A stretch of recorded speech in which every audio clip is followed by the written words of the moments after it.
जिंदगी तुझको जिया है कैसे। बहुत दिन से सरैया बेगम ने घर की तफसीली सफाई शुरू की थी। इसी सिलसिले में आज इनके शोहर के स्टडी रूम की बारी थी।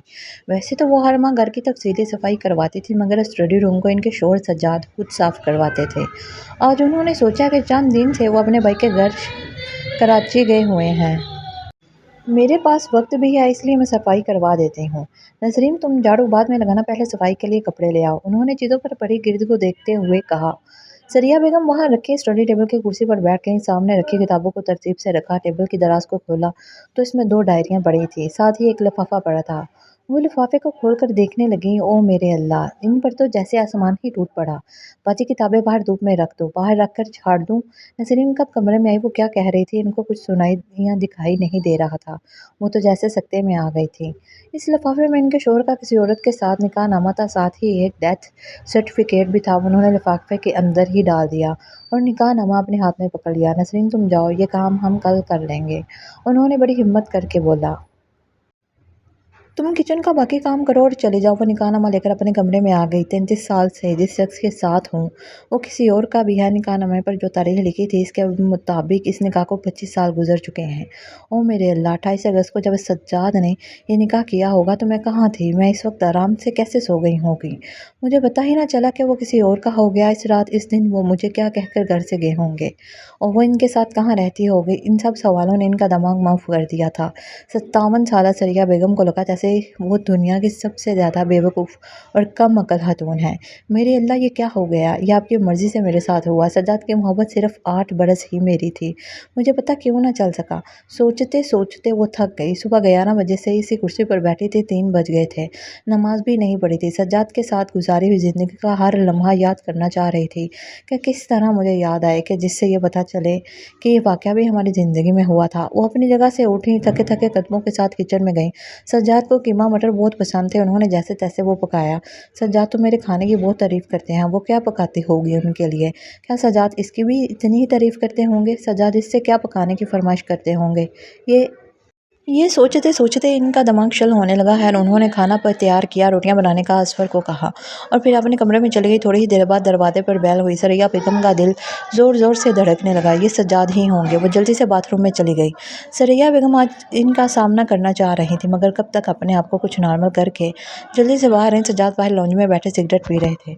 सज्जाद अब भी सिगरेट पीते तो सरैया को बहुत अच्छा लगता। मैं इनके पास बैठकर इनसे बातें करती और इनको देखती रहती, मगर आज असर खाना लगाओ, सरैया ने सज्जाद से नज़र चुराते हुए कहा। फिर इनकी तरफ आई। आपका भाई? सज्जाद खड़े हो गए। हस्बे मामूली उनका साथ लगाया। कैसी तबीयत है आप भाईजान की? सरैया फ़ौरन ही पीछे होते हुए बोली। बस यार, इनकी तबीयत कुछ इतनी अच्छी नहीं थी, आज कदरे बेहतर थी तो मैं आ गया। मुझे तुम्हारी भी फिक्र थी, तो तुम इतने दिन से अकेली हो, आप खाना खा लें। सरैया ने जल्दी से बात काटी। सही। सज्जाद हाथ धोकर टेबल के पास आए। वाह, क्या खुशबू है सरैया, बहुत दिन से तुम्हारे हाथ के खाने को मिस कर रहा था। सरैया के चेहरे पर खामोशी थी, जैसे किसी तूफान से पहले होती है। असफर, चाय में कमरे में ले ही आना। खाना खाने के बाद सरैया ने कहा और अपने कमरे में चली गई। कमरे में जाते ही उन्होंने वो निकाहनामा बेड पर रख दिया। सज्जाद ने कमरे में दाखिल होते हुए सिगरेट सुलगाया। इनका ध्यान निकाहनामे पर पड़ा। फ़ौरन ही सरैया की तरफ देखा। वो खिड़की के सामने अपनी इजी चेयर पर बैठ गईं। सज्जाद को कुछ समझ में नहीं आया। जल्दी से सरैया की तरफ बढ़े। सरैया, मैं बताता हूँ सारी बात, प्लीज़ मुझे ये मत कहना कि मैं मजबूर था। सरैया ने बात काटी। मगर मुझे ये ज़रूर बताना कि आपको मुझ में क्या कमी नज़र आई थी जो आप किसी और के हो गए। नहीं नहीं सरैया, अल्लाह की कसम, मैं अब भी तुमसे बहुत मोहब्बत करता हूँ, तुम मेरी जान हो। सज्जाद सरैया के कदमों में बैठ के, आपकी जान कोई और भी है, आप इसको भी यही कहते होंगे। सरैया सर्द लहजे में बोली। वो अब है ही नहीं, वो मर चुकी है। तुम मेरी ज़िंदगी में 33 साल से हो और वो सिर्फ 5 साल रही।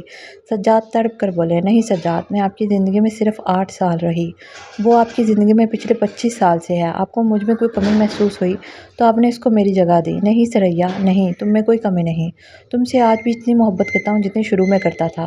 सज्जाद सोचने लगे, फिर बोले। असल में सरैया, तुम एक अमीर बाप की लाडली बेटी थी।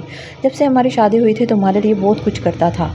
मैं हर वक्त तुम्हें इम्प्रेस करने की कोशिश करता होता था, मगर तुम्हें जैसे मेरी परवाह नहीं होती थी। तुम सब तुमसे इम्प्रेस होते। तुम घर का ख्याल रखती, मुझे लगता कि तुम मुझे इग्नोर करती हो। फिर जब हमारी बेटी जर्निश पैदा हुई तो जैसे इसके प्यार में सबको भूल गया। तुम भी हर वक्त मसरूफ़ रहने लगी। मगर जब हमारा बेटा हमज़ा पैदा हुआ तो आप बहुत खुश थे। आपने मेरा शुक्रिया अदा किया। मुझे तो कभी नहीं लगा कि आप ऐसा सोचते हैं। हाँ, मैं बहुत खुश था, मगर मुझे लगा कि तुम इसके पैदा होने के बाद ज़्यादा मगरूर सी हो गई हो। तुम्हारी नज़र में जैसे मैं कुछ भी नहीं था। इन्हीं दिनों रबिया मेरे ऑफिस में आई और 1 साल हमारी दोस्ती रही। मुझे लगा कि इसकी ज़िंदगी, खुशियाँ और मोहब्बत मुझसे शुरू होकर मुझ पर ही ख़त्म होती हैं। निकाह के बाद इसको बहुत कम टाइम देता था। वो बहुत उदास रहती थी, फिर वो बीमार रहने लगी। वो मुझसे हर वक्त टाइम साथ गुजारने का मुतालबा करती थी, मगर मैं बच्चों के बगैर नहीं रह सकता था। मैंने सोचा कि तुम्हें बता देता हूँ, मगर एक रात इसके फ़ोन आते रहे और मैंने अटेंड नहीं किए। इसकी तबीयत बहुत ख़राब थी। टाइम पर अस्पताल न जाने की वजह से इसकी डेथ हो गई। फिर मैंने सोचा अब तुम्हें क्या बताऊँ। तुम अब मुझे टाइम देती हो या बच्चों की शादियाँ हो चुकी हैं। सरैया, मुझे तुम्हारी मोहब्बत की पहचान नहीं हुई। मुझे माफ़ कर दो। मैं तुमसे बहुत प्यार करता हूँ। काश तुम मुझे टाइम देती तो ऐसा ना होता। काश मुझे ये पता होता कि मोहब्बत के इज़हार के लिए अल्फाज ही ज़रूरी होते हैं। बेबसी से सरैया के मुँह से सिर्फ़ इतना ही निकला, सरैया मेरी जान, मुझे माफ़ कर दो। मेरी जान, मैं तुम्हारे लिए क्या ऐसा करूं कि तुम मुझे माफ़ कर दो। सज्जाद ने सरैया के हाथों पर अपना हाथ रखा। सख्त गर्मी में भी सरैया के हाथ सर्द थे। सज्जाद ने फिर से कहा, सरैया तुम मेरी ज़िंदगी हो, मुझे माफ़ कर दो। सरैया खामोश थी। सरैया प्लीज़, मुझे जो सज़ा देनी है दे दो, मगर इस तरह खामोश ना रहो। यह कहकर उन्होंने अपना सर इनके घुटनों से उठाकर ऊपर देखा। सरैया बेगम अपनी मौत की सूरत में इनको सज़ा सुना चुकी थी। सरैया तुम मेरी जान हो, तुम मेरी ज़िंदगी हो, प्लीज़ मुझे इस तरह अकेला छोड़कर मत जाओ। वो पागलों की तरह रोने लगे, मगर वो नहीं जानते थे कि औरत जब औरत से शिकस्त खाती है तो अपनी ज़िल्लत के एहसास को भूल नहीं सकती, टूट जाती है, अपने आप को बहुत हकीर समझने लगती है। तो ये था मेरी प्यारी बहनों छोटा सा नावल।